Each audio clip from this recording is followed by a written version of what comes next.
Hello, my name is Abby Wilkerson. This is my Technology Infused module.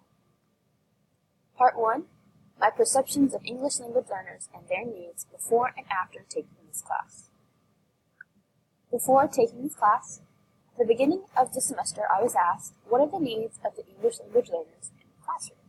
My response was, every EL has unique needs in the classroom, but there are a few key skills that can help all ELs. Visuals help ELs more than just spoken instruction, as well as group work, so that ELs have first-hand experience conversing in English. Some other perceptions I had: all ELs require modified and/or specialized instruction. Having ELs in one's classroom will require more work. ELs learn a second language the same way they learn their native language. After taking this class, I've learned there is a multitude of scaffolding techniques to properly support ELs. Building a strong connection with your ELs from the beginning is crucial to their success in the classroom.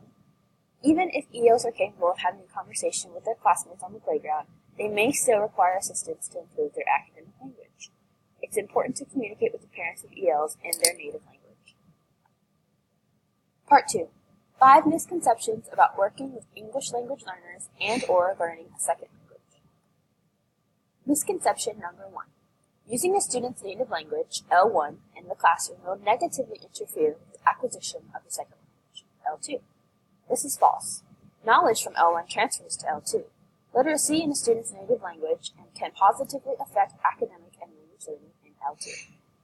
Misconception number 2. ELs need simplified context and language that is cognitively undemanding. This is not true. Simplified language decreases meaning and content. Content should be cognitively demanding and context embedded.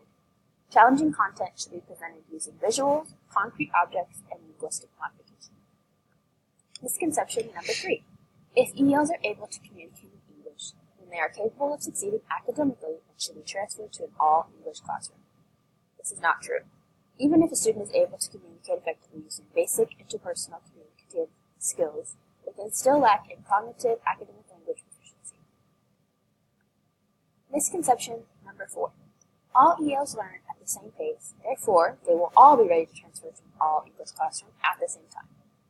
Because ELs come from a variety of backgrounds, not all had prior schooling.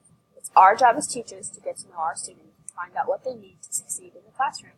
Every student learns at their own pace. Lastly, we have misconception number 5. Teachers/educators do not need specialty training in order to work with ELs. Teachers need to be provided with strategies for supporting their academic content and language knowledge of ELs. Without training, they will fail to provide adequate support to ensure a successful future for these students. Part 3. Description of 5 critical concepts/theories. Number 1. Cultural difference theory. This theory states that students who were raised in different cultural settings may approach education and learning in a different way. Making accommodations will enhance minority achievement. The failure of schools to effectively address discrepancies between sociocultural and linguistic patterns in the home and school produces underachievement. Clashes with the majority culture in schools is a matter of difference, not of deficit. Number 2. Kuhlman's iceberg model. The tip of the iceberg consists of basic interpersonal communication skills, or BICS, while the rest of the iceberg consists of cognitive academic language proficiency, or CALPS. The BICS, these are informal speaking skills used to communicate socially. Students may lack proficiency. CALP, these are formal writing skills that are necessary for academic achievement. Students learn the content area and new terminology. The dual iceberg model. If you understand a concept in one language, you do not have to relearn it in L2. There will be an immediate transfer from L1 to L2, and this is the common underlying proficiency, or CUP. Number 3. Kuhlman's quadrant theory. This model helps teachers/educators provide students with content that is cognitively demanding and context embedded. And as you can see from the picture, this is the 4 quadrants of that theorem. 4. Kuhlman's threshold hypothesis. In order to reap all the advantages of being bilingual, both languages must be fully developed. This theory explains why bilingual learners do not have full access to the cognitive benefits of bilingualism. First threshold. Low level of competence in both languages with cognitive disadvantages. Second threshold. Competence in one language with no cognitive advantages or disadvantages. And the third threshold, which is the one we're shooting for.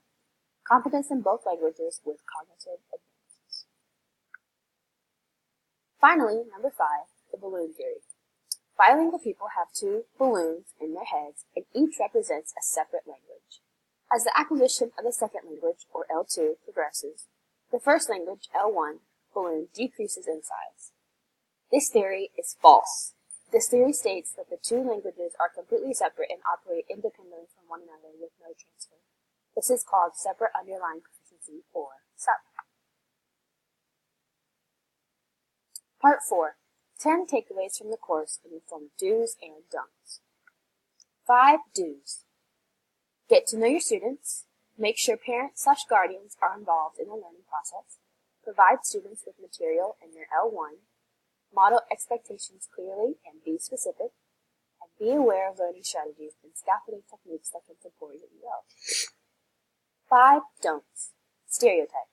Every student comes from a different background, and regardless of where they have come from, they deserve a quality education. Create lower expectations for ELs. Assume silence means disrespect. Fast-track students out of ESL programs. And discourage students from speaking in their native language. Hello, my name is Abby Wilkerson, and this is my